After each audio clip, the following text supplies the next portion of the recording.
लिया और कोई स्मॉल बिजनेस ओनर देख रहा है, वो स्केल कैसे कर सकता है? यार उसे पता है कि मैं महीने के इतने कस्टमर्स को सर्विस करता हूँ, मैं ये करता हूँ।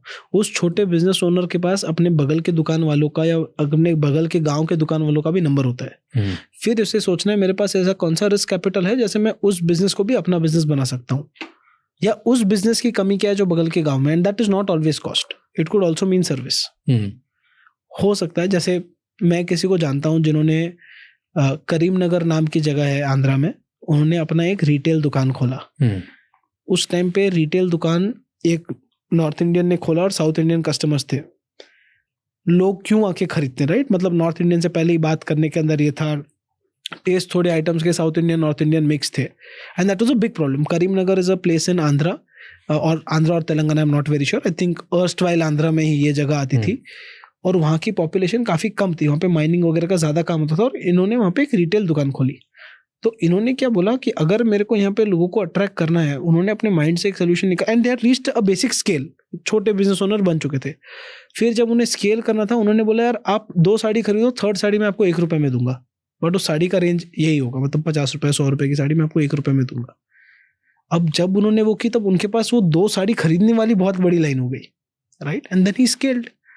And at scale, as in when you get more customers and your cost is restrictive, you can pass cost advantage to your customers. And if you're always in a price sensitive market, again, this is what is there in Build Don't Talk. India is a price sensitive market. Don't give a great product at a high cost. Give an average product at low cost. People will buy. People don't care about what they want to do well. People care about यार 10,000 में काम हो रहा है तो मैं 1 लाख क्यों खर्चूं? क्या फर्क है? उसमें कैमरा ही अच्छा है ना, नहीं चाहिए यार उतने फोटोज, मैं कौन सा फोटोग्राफर हूँ? But isn't that changing?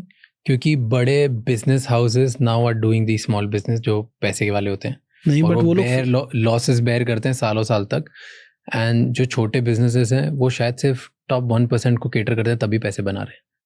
यार ये चीज एंटायरली राइट नहीं है, because again at some point of time economies of scale kick करेगी। हाँ, तो ये एग्जैक्टली अगर आप छोटा बिजनेस करते हो, जब छोटे बिजनेस ओनर कोई वैल्यू ऐड नहीं कर रहे, तो अगर एक छोटा बिजनेस ओनर अपने आइटम में वैल्यू ऐड कर रहा है, अगर मैं ये आइटम 8 रुपए का खरीद रहा हूँ, 9 रुपए का बेच रहा हूँ without any value add, I will die, क्योंकि ये तो मैं सिर्फ आर्बिट्राज कर रहा था। Arbitrage is not business.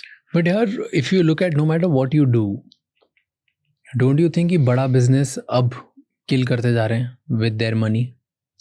They have not been very successful at all places. While it could seem, but they kill the businesses. No, they don't, because people at some point of time get affected and again go back to normal. So give me an example. Everyone entered the jewelry business.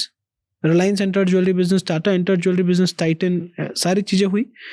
Apart from the new age people who are buying from there, आज भी जो लोग majority सोना खरीदते हैं वो अपने family jeweller से ही खरीदते हैं, क्योंकि उन्हें ट्रस्ट है उनकी क्वालिटी पे। नहीं यार, चेंज हो रहा है, बहुत चेंज हो रहा है। आज how are family jewelers still surviving? They are, but then a lot of family jewelers are struggling because of these brands now. Tanishq has created a massive rampant in the country. उसके बाद जो CaratLane वगैरह आ रही है, जो probably starting range में होता है, उन लोगों ने बहुत massive destruction किया है। फिर उसके बाद जो छोटे पहले जो family jewelers ही थे, उन्होंने अपनी massive international brands बना ली जो आज बहुत बड़े बन गए, like Malabar and people, right? So they have all become retail giants. हाँ, बट इसका तरीका भी है ना, जब CaratLane ग्रो कर रहा है, अगर आपको लग रहा है कि कंपटीशन मेरा बिजनेस मारने वाला है, तो CaratLane की फ्रेंचाइजी ले लो। There is somewhere where you grow, no? CaratLane का पॉलिसी क्या था? CaratLane ने यही बोला कि मैं फ्रेंचाइजी दूंगा और मैं तुम्हें मिनिमम रिटर्न ऑन कैपिटल इतना मैं अंडरसाइन करूंगा, and one of you guys will be the owner of that store, जो वहाँ का मैनेजर बनेगा। बिकॉज ज्वेलरी बिजनेस का सबसे बड़ा इशू पॉइंट क्या था? चोरी, राइट? मतलब एवरीथिंग एल्स इज सेकेंडरी। अगर चोरी हो जाती है then there entire P&L is screwed. But अगर जो मेरा फ्रेंचाइजी ओनर है वही स्टोर का ओनर बन के अगर उसके कोई परिवार वाला मैनेजर बनेगा, तो चोरी वो होने नहीं देगा। And the cost of opening that was very cheap for them, because they were only understanding a minimum amount of whatever revenue share that they would guaranteed give the other guy over a particular stage of period. So big guys will come and just eat your business. That's what I'm trying to say. तो कौन से ऐसे businesses होने चाहिए जहाँ पे करना चाहिए यार? अगर यहाँ पे बिग बड़ा इंसान आया और वो आ गया बिजनेस में, बट आप फिर उसके साथ जुड़ जाओ ना। अगर आपको छोटे बिजनेस रह के अगर आपको लाइफस्टाइल बनना है तो उनके साथ जुड़ने की कोशिश करो, बिकॉज वो आपको अपॉर्चुनिटीज तो देगा। आज अगर ब्लिंकिट बोल रहे हैं कि सबका डाल रहे हैं, तो ब्लिंकिट डार्क स्टोर्स में अपॉर्चुनिटी दे रहा है, राइट? ब्लिंकिट को सप्लाई कहाँ से करोगे? वो सॉर्ट करो, because people are not able to scale. Blinkit is still not buying from brands, Blinkit is still buying from wholesalers, right? Blinkit आज के टाइम पे भी अपना सारा सप्लाई ब्रांड से नहीं कर पा रहा है, and there's a clear reason behind it. Blinkit wants payment terms. At times these payment terms are not acceptable by brands. So you build your business around the way the market is shipping. आप ये मत बोलो यार मैं तो ऐसे ही customer को बेचूंगा. आपके लिए कस्टमर कोई भी हो सकता है. आपका काम है धंधा बनाना. आप ये मत देखो कस्टमर बड़ी कंपनी है, छोटी कंपनी, इंडिविजुअल है, क्या है. मेरे को लगता है अगर ब्लिंकिट आपके मार्केट को चेंज कर रहा है तो figure out how you will work with Blinkit. इधर बिकम देयर कस्टमर और become their vendor. You will earn money both ways. Business तो बन नहीं है. पहले के टाइम पे भले ही नंबर ऑफ कस्टमर्स चेंज हो गए. मेडटेक आया, राइट, इतने सारे online delivery I, but still जो बड़े हॉस्पिटल की फार्मेसीज है, जो अपोलो फार्मेसीज है, वो फिर भी चल रही है. बट वो भी तो बड़े ग्रुप्स ही हैं. नहीं, उन्होंने रिटेल ग्रुप्स बना दिए, उन्होंने फ्रेंचाइजी कर रखी है. हाँ, but Apollo is a large retail group. Wellness forever is a large group. Franchise ना, they are giving people opportunity to make money. At some point of time today, brands will come and scale at businesses because people will want to move more and more towards brand to get transparency. Today, if I have to order a product, I will just prefer doing a Blinkit or a Zepto rather than going and buying it from my nearby store. That's pure convenience. But can the store still make money? Yes, because the store can himself supply to Blinkit और become a Blinkit's official vendor. क्योंकि जितनी भी बड़ी companies बन रही है वो allied में कुछ ना कुछ खोल रही है. But there also big player game is there. How a small player can become big is a question. At least जब तक innovation या economies of scale या capital का leverage नहीं आ रहा या brand का leverage नहीं आ रहा, they are छोटे businesses जो अपने आप को या तो technologically, brand wise या some sort of leverage innovation time relationship wise वो अपने आप को अगर advance नहीं कर रहे हैं, better नहीं कर पा रहे हैं, तो they are dying.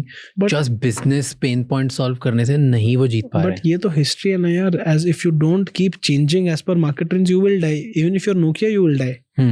You have to change yourself as and when the market grows. मतलब business never means that you'll only solve a pain point. The pain point changes at every moment. Fair. But do you think today, जैसे India was a land of small businesses, आज भी India is a land of small businesses. Do you think कि MSME और small businesses आज उतनी ही तेजी से बढ़ सकते हैं? उनके पास उतनी अपॉर्चुनिटीज़ हैं कि पहले से कम हो गई है? कैपिटल के सामने वो झुक गए. I was reading one stat 2023 का था कि top 1% of business owners and businesses, or like just let's say top 1% of India, they earned 22.6% of entire India's wealth. But जो highest inequality 1922 से लेके आज तक में सबसे बड़ी inequality आज हुई है. So do you think in today's time जब inequality इतनी ज़्यादा है कि 1% लोग 22% wealth control करते हैं, तो ये 1% लोग शायद 22% businesses या 50% businesses भी control करेंगे? No, the logic is different. One, I agree to what you're saying, but that 1% today against a total population of 120 crore, the number is big. Maybe it was almost similar number of people previously, because previously your population was low. So that 1% gap that we are taking. तो percentage wise तो कैसे change होगा? मतलब number change हो तो percentage तो same ही रहेंगे यार, क्योंकि उस टाइम पे भी धंधे करने वाले उतने ही लोग थे. आज आपके पास जो एक medium business, what does it take? Inequality इतनी ज़्यादा नहीं थी ना. मैं ये पूछ रहा हूँ कि do you think today people have fair shot of winning? I don't think so, because I think जिसको businesses बनाने आज के टाइम पे वो है, competition ज़्यादा है, you have to be much more agile. But मेरे को लगता है आज भी टाइम पे जिसको business बनाने, in fact opportunities पहले से ज़्यादा है, because access to capital is easier than before. If you are saying capital के against लोग झुकने वाले, access to capital is easier than before. पहले के टाइम पे बैंक के लोन लेना बहुत बड़ी बात होती थी. आज तो यार VC फंड लेना कोई बड़ी बात नहीं है. एंजल इन्वेस्टमेंट तो मिल ही जाएगी ना यार. But you have to be more agile. You have to be more sharp when you're trying to build a business. If you're trying to do a mediocre business, you will not be able to do it. That's why you have to think bigger. Yeah. Right? Fundamentally the point यार, आप जिंदगी भर छोटा business बन के नहीं चला सकते. पहले के टाइम पे लोग बोलते थे यार मैं इस एरिया का राजा हूँ, मैं इस एरिया का राजा बन के खुश हूँ. आज आप इस एरिया का राजा 4 साल से ज़्यादा नहीं रख सकते. आपकी अर्निंग जैसे किसी को पता चली बड़ा प्लेयर आके इस एरिया का राजा बन जाएगा आपको अंडरमाइन करके. And India is a price sensitive market. तो अगेन अगर एक छोटा बिजनेस वाला है जो स्टार्ट कर रहा है, वो बिजनेस स्टार्ट तो कर देगा, उसको पहले 3 साल कोई ब्रांड डिस्टर्ब नहीं करेगा जब तक उसने प्रूव नहीं कर दिया कि ये मार्केट में पैसा बन सकता है. और जब उसने प्रूव कर दिया मार्केट में पैसा बन सकता है, तो वो अपनी सर्विस क्वालिटी बड़े ब्रांड से बेटर करे, कैपिटल उसको मिल जाएगा. आज गवर्नमेंट कैपिटल दे रही है, VC फंड्स कैपिटल दे रहे हैं, एंजल इन्वेस्टर्स कैपिटल दे रहे हैं, वो सब छोड़े यार बैंक कैपिटल दे रही है. आपको पता है 1 करोड़ रुपए is a big enough amount for a trader. Banks are giving MSME loans without collateral for 1 crore rupees at about 9% an annum. And if your service quality is better than the bigger, just because someone has capital does not mean his service quality is better. That will always be a differentiator. Capital will not be the only differentiator at all times. मेरे को लगता है कि अगर कोई बंदा सोच रहा है मैंने बिजनेस बनाया और छोटे बिजनेस में मैं खुश हूँ, फिर वो नहीं कर सकता.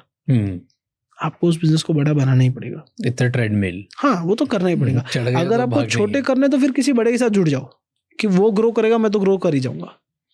अब या तो वो करो। पहले के टाइम पे लोगों ने डीलरशिप में ऐसे धंधे बनाए, राइट? जब बड़े बड़े FMCG प्रोडक्ट्स आ रहे थे, उन्होंने उनके डीलरशिप बन गई, डिस्ट्रीब्यूशन। एंड डिस्ट्रीब्यूशन आज बहुत बड़े बन चुके हैं। तो आज भी डिस्ट्रीब्यूशन ही आपको करना है अगर आपको ज्यादा बड़ा नहीं बनना है तो। बट आपके ब्रांड्स चेंज हो गए, आप सर्विस चेन के आगे डिस्ट्रीब्यूटर्स बन जाओ यार। तो ये तो कैपिटल लेड बिजनेस हुआ, लेकिन not compulsorily, because you still have access to capital. तो डिस्ट्रीब्यूटर बनने के लिए कौन कैपिटल देगा? कोई नहीं देता है। बैंक क्यों नहीं देता है आपको? बैंक तो स्टॉक के अगेंस्ट आपको कैपिटल देता है। मैं कोई भी नहीं हूँ, नोबडी हूँ, रैंडमली बैंक मुझे 1 करोड़ स्टॉक रुपए के दे देगा, अगेंस्ट स्टॉक ले। MSME का रूल है यार, अगर आप करेक्ट स्कीम के हिसाब से दाओ, CGS TME गवर्नमेंट का स्कीम है। If you are a 2-year-old business, then you will get that. मेरे पास बिजनेस पैसे नहीं स्टार्ट करने के लिए, कहाँ से लाऊं? Zero money. Friends and family, you don't have an option. Business 0 पैसे से नहीं बनता। या तो आप सर्विस स्टार्ट करो, सर्विस करो, पैसा कमाओ, फिर उससे बिजनेस बनाओ। बिना पैसे के बिजनेस नहीं बनता, वो फॉर श्योर है। कोई भी अगर आपको बोले मैं 0 से हीरो बना, उसके पास कैपिटल कहीं ना कहीं से तो आया था, या तो उसने खुद कमाया था, उसने जॉब से बचाया था। बिना कैपिटल के आप बिजनेस नहीं कर सकते। But modern day trader